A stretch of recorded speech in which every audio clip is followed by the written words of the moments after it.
ப்ளூம்ஹவுஸ் என்பது ஹாரர் ஜானரில் முன்னணி பிராண்டுகளில் ஒன்றாக திகழ்கிறது. 2000 ஆண்டில் தொடங்கிய இந்த ஸ்டூடியோ ஹாப்பி டெத் டே, பாரநார்மல் ஆக்டிவிட்டி மற்றும் தி பர்ச் தொடர் போன்ற பல ஹிட் படங்களுக்கு பின்னணியாக இருந்து வருகிறது. இதன் பல வெற்றிகளால் ப்ளூம்ஹவுஸ் 6 பில்லியன் கூடுதல் வருமானம் பெற்றுள்ளது. இதில் ஃபைவ் நைட்ஸ் அட் ஃப்ரெட்டிஸ் திரைப்படம் மிக அதிக வருமானம் பெற்றதாகும். ஆனால் சமீப காலத்தில் இந்த ஸ்டூடியோ பல புதிய படங்கள் வெளியிட்டும் பிளாப் பண்ணி வருகிறது. இந்த ஆண்டில் மட்டும் 4 படங்கள் வெளியானாலும் அவற்றில் பெரும்பாலானவை லாபம் செய்யாத நிலையில் உள்ளன. குறிப்பாக டிராப் படத்தை தவிர மற்ற படங்கள் விமர்சகர்களிடமிருந்து நல்ல மதிப்பீட்டலை பெறவில்லை. இந்த தொடர்ச்சியான குறைபாட்டுக்கு மத்தியில் M3GN 2.0 திரைப்படம் ஒரு முக்கியமான மைல்கல் கடந்துள்ளது. 2022 வெளிவந்த முதல் M3GN படம் அதன் அசாதாரண நடனம் மற்றும் காம்பி ஹாரர் உருவாக்கத்தால் இணையத்தில் வைரலானது. அதன்பின் தொடர்ச்சி படமாக M3GN 2.0 உருவாக்கப்பட்டு மேலும் ஒரு எராட்டிக் த்ரில்லர் சோல்மேட் உருவாக உள்ளது. ஆனால் தொடர்ச்சி படம் ஹாரர் முறையை விட்டு விலகி சயின்ஸ் ஃபிக்ஷன் ஆக்ஷன் படமாக மாறியது.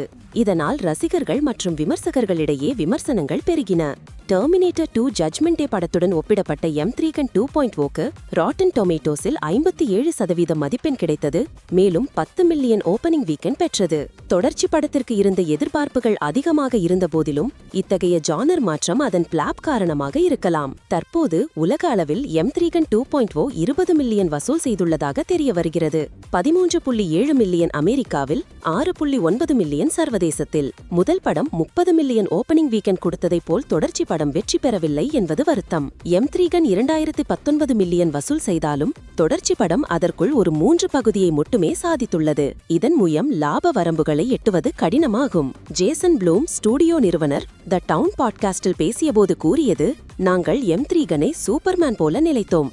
எதையும் செய்யலாம் என்று கருதினோம். ஆனால் ரசிகர்கள் அவளை அப்படியே காதலித்து விட்டார்கள். அதனால் எங்களுடைய கணிப்புகள் மிகையாகிவிட்டது.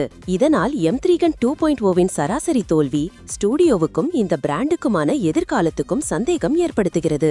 2026 ஜனவரியில் சோல்மேட் எனும் ஸ்பின் ஆஃப் படம் வெளியாக இருக்கிறது. ஆனால் ப்ளூம்ஹவுஸுக்கு இன்னும் வாய்ப்பு இருக்கிறது. இந்த ஆண்டு கடைசி பாதியில் 2 தொடர்ச்சி படங்கள் வெளியாக உள்ளன, பிளாக் ஃபோன் 2 மற்றும் ஃபைவ் நைட்ஸ் அட் ஃப்ரெட்டிஸ் 2. இதுவரை அவற்றின் முதல் படங்கள் சிறப்பாக உள்ளதால் இந்த படங்களால் ஸ்டூடியோ மீண்டும் உயிர் பெற வாய்ப்பு உள்ளது. எனினும் தற்போதைய சூழ்நிலை மற்றும் பிளாப் படங்களின் தொடர்ச்சி ப்ளூம்ஹவுஸின் எதிர்காலம் தொடர்பாக சந்தேகங்களை ஏற்படுத்துகிறது. இந்த வருஷத்தின் பாதிக்காலம் கடந்து போனதால் ஸ்டூடியோக்கு இன்னும் ஒரு வாய்ப்பு உள்ளது தன்னை மீண்டும் நிரூபிக்க. சுருக்கமாக, ப்ளூம்ஹவுஸ் ஹாரர் உலகின் முக்கிய பெயராக உயர்ந்தது. ஆனால் தற்போது சில பிளாப் படங்களால் சவால்களை எதிர்கொள்கிறது. M3GN தொடர் முதல் படம் வைரல் மற்றும் வருமான ரீதியாக வெற்றிகரமாக இருந்தாலும் M3GN 2.0 அதன் போக்கை கடந்து செல்லவில்லை. இது ரசிகர்கள் எதிர்பார்ப்புகளையும் ஸ்டூடியோவின் கணிப்புகளையும் மிஞ்சியதாகும். அதற்கிடையில் பிளாக் ஃபோன் 2 மற்றும் ஃபைவ் நைட்ஸ் அட் ஃப்ரெட்டிஸ் 2 போன்ற படங்கள் வெளியானால் ப்ளூம்ஹவுஸ் மீண்டும் நம்பிக்கையை பெறும் வாய்ப்பு உள்ளது. இதனால் ப்ளூம்ஹவுஸின் எதிர்காலம் இன்னும் பதுகவில்லை, ஆனால் அது பெரிய சவால்களை எதிர்கொண்டு உள்ளது.